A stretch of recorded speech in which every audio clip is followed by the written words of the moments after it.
de silence est total. Il suffit de demander. Voilà, bravo. Madame la Présidente, alors vous êtes la présidente de l'Union des engagés volontaires, anciens combattants, juifs, enfants et amis. Vous êtes 3 présidents? Oui. Non, 3 co-présidents. C'est collégial, voilà. Une présidence collégiale. D'accord. Donc Ida, Absolument, vous c'est appelez bon. Ida. Ça, c'est bon.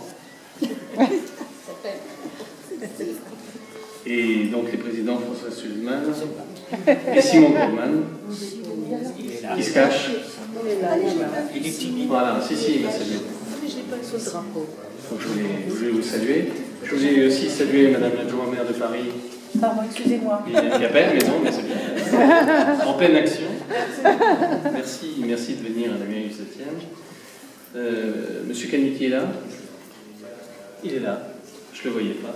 Il vient d'arriver, donc il est conseiller régional. Bienvenue dans notre mairie.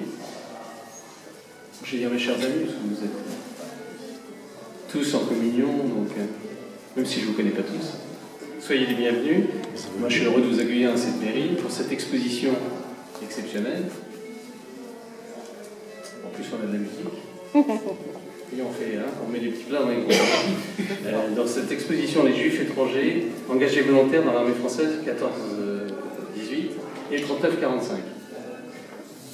Madame la Présidente, ça ne bouge pas, parce que les hommes aussi. Alors, mesdames et messieurs les co-présidents, mais vous, madame, spécialement, vous avez été nommée à l'ordre de la Légion d'honneur en 2011. Et donc, déjà le temps passe, hein. Malheureusement pour nous tous. Au sein de l'Union des engagés volontaires, anciens combattants juifs, enfants et amis, c'est la première fois qu'une femme, fille d'engagés volontaires, ancien combattant et résistant, reçoit cette distinction. Donc je tenais à le signaler, parce que c'est quand même important. Votre association, à tous les 3, a vu le jour au lendemain de la Seconde Guerre mondiale et a su se faire connaître par le témoignage qu'elle rend à ces milliers de juifs, engagés aux côtés des soldats français d'autres confessions. Je tiens d'ailleurs à signaler qu'on a fait un hommage aussi lundi matin à l'école communale de la Motte-Piquet pour les enfants juifs déportés, puisqu'on en a eu plusieurs dans le 7e, une petite dizaine, et dont 2 de l'école communale de la Motte-Piquet. Donc on leur a rendu hommage officiellement lundi. Je fais un peu de c'est quand même On vous en remercie.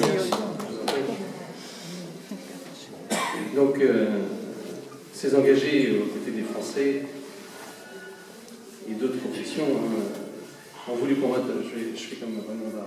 Je ne sais pas si vous vous rappelez Ramonda. Vous dormez. Non.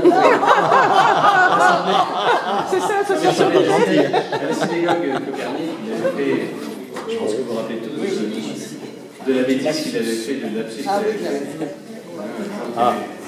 Peut-être pas comme lui. J'essaye de ne pas faire comme lui. Mais bon, c'est jamais simple, puisqu'il y a les juifs, les autres confessions, et tout le monde ensemble, donc c'est pas facile, parce que dans ce type de conflit, dans ce type de mémoire, tout le monde est un peu tous ensemble. Des fois, d'ailleurs, ensemble, de chaque côté, pour se mettre dessus, pour se taper dessus, donc c'est pas toujours facile, pour personne. Et d'autant plus que souvent, c'est des décisions qui sont prises par des gens qui n'ont pas à combattre et qui ont des gens au combat pour des causes des fois pas très très nobles, on va dire comme ça. Donc cet engagement méconnu qui est retracé dans cette exposition que vous avez autour de vous rend hommage à ces hommes et femmes qui se sont battus courageusement pour la France malgré l'occupation nazie. Il semble primordial que nous poursuivons ce devoir de mémoire envers tous ceux qui se sont engagés ou qui sont morts pour la France.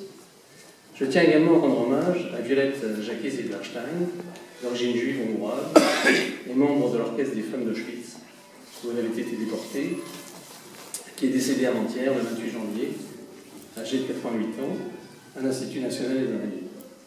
Elle représente elle aussi une grande figure de la résistance. Je suis donc fier de vous accueillir dans cette mairie. On a ensuite une conférence, et Madame le maire y reviendra.